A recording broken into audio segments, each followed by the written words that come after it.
Good sunny morning, everybody from Orlando, Florida. Welcome back to Lexi & Co. Family Adventures.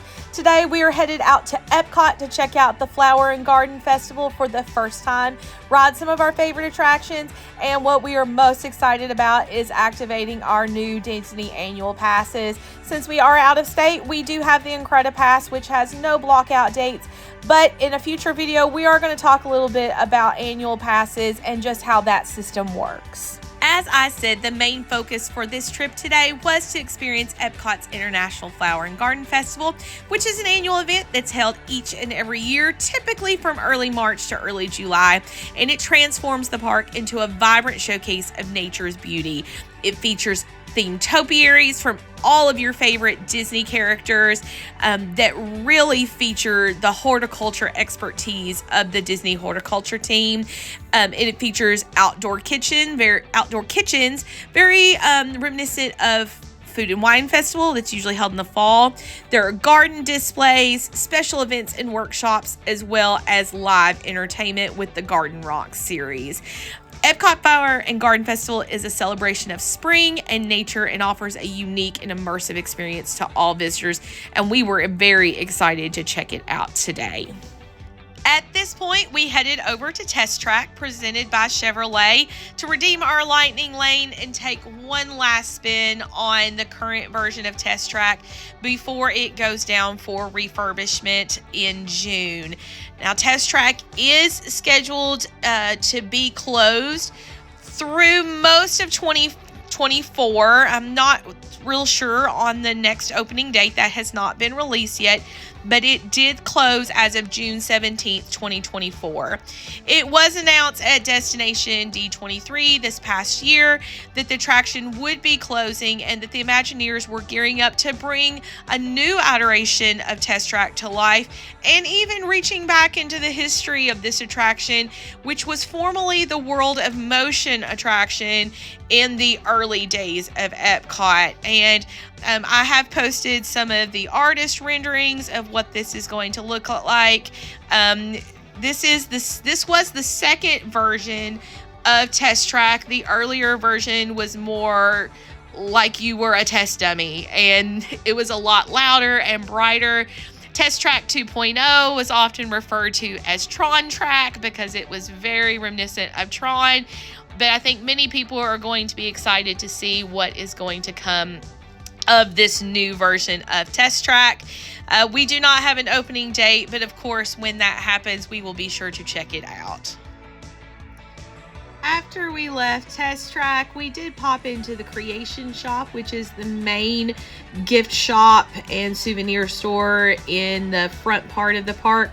We were looking for AP merchandise, but we thought we'd check it out and see what all they had to offer.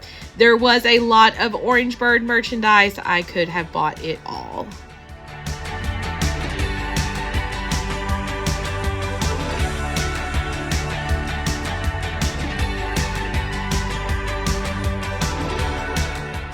After cutting through Creations and across the center of the park, we headed over into Journey into Imagination with Figment.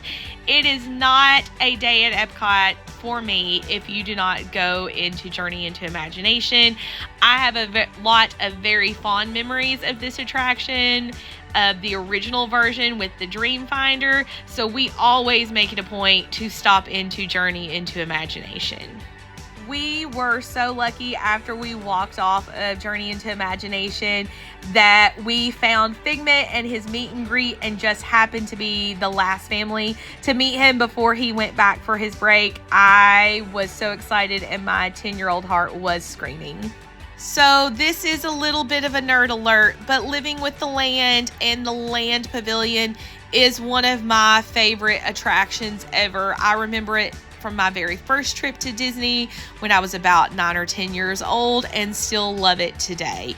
I love that the fruits and the vegetables and the flowers that they grow in the land are used all across Disney property.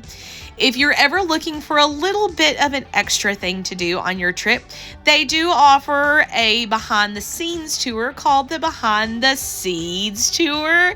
And sometimes you can even get a walk up spot on that the day of.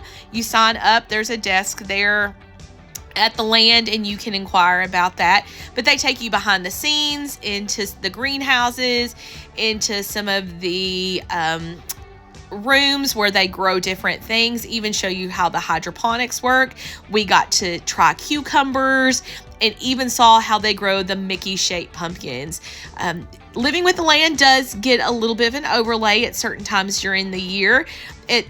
This time of year with Flower and Garden, there were some different scenes set up throughout the attraction of some tea parties from some of your favorite Disney characters. And at Christmas time, it does get an overlay of Christmas lights, and it is beautiful at nighttime, and we're looking forward to seeing that this Thanksgiving.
We made a very last minute decision to eat at Garden Grill. Garden Grill is located in the Land, and for breakfast starts at $30 for children and $47 for adults.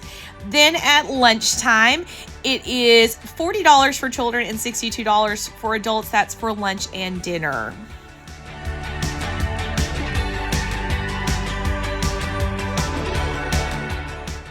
Now you might be asking yourself, why is that so expensive for a restaurant in a theme park? Well, Garden Grill is a rotating restaurant that rotates actually through the Living with the Land attraction, and is a character meal and features Farmer Mickey and Chip and Dale and Pluto and an all-you-care-to-enjoy feast. We absolutely loved it, and I wanted to show you how super easy it is to make a dining reservation when you are at Walt Disney World, or what's recommended is 60 days before your travel. But on this day, I was able to secure a reservation the day of. So let's take a look at how that works.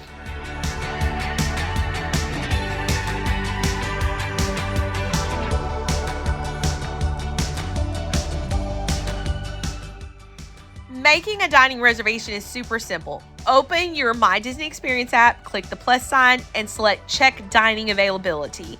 Once it logs you in, it is going to pull up a screen that you're going to select your party size, the date of which you're wanting to dine, and a time. You can select like all day, or you can select a certain period of time. It will then pull up all the available restaurants that you can choose from across property. You can also filter it to say, I just want Epcot area, or I just want Disney Springs area. And then you can select your restaurant. It's going to give you some basic information about the restaurant, the type of food it serves, if there's anything else you need to know as far as restrictions, or if it selects or takes a dining plan. And then you can look at the menu. The Garden Grill does serve breakfast, lunch, and dinner, as I mentioned. Breakfast is going to be your standard theme park Mickey breakfast fare with pastries and fresh fruit, probably many grown right there at the Land, breakfast meats, eggs, and those famous Mickey waffles. It does include a non-alcoholic breakfast beverage, but you can also select a cocktail if you would like. Lunch and dinner are going to be the same. It's going to include your meal, which is a salad, the entree, the dessert, as well as a non-alcoholic beverage. But again, there is a cocktail menu and wine and beer menu if you choose to do that. So you can view that on any restaurant you look at on the My Disney Experience app. It is very useful for planning your trip. We spend a lot of time in the My Disney Experience app, but also shout out to the Disney Food Blog. We use them a lot for planning our trips as well and looking at those menus and those reviews. But this is going to be where you're going to go to book those reservations. Again, my suggestion is doing that at least 60 days out, but you might get lucky and be able to snag a day of reservation or even a walk-up reservation, and that would be there in the app as well.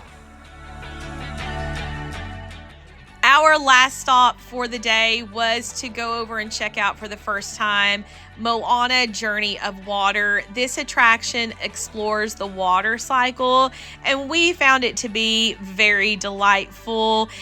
Take the time to walk through this attraction, play with the water features. It has some great photo ops, and it really is a good time to cool down. If you're concerned about little ones, let them go in and play. There's even a bathroom halfway through, and that famous topiary of Nefiti is in there, and it does make for an absolutely gorgeous photo.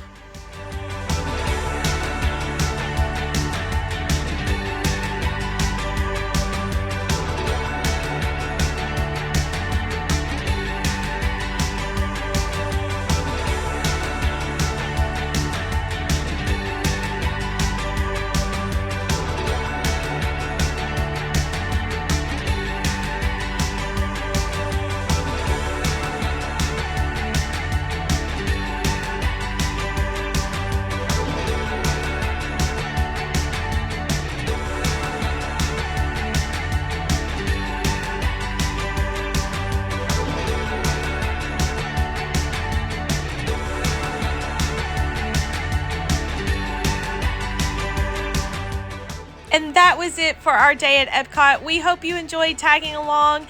Be sure to stick around for more family adventures here at Lexi & Co. Family Adventures.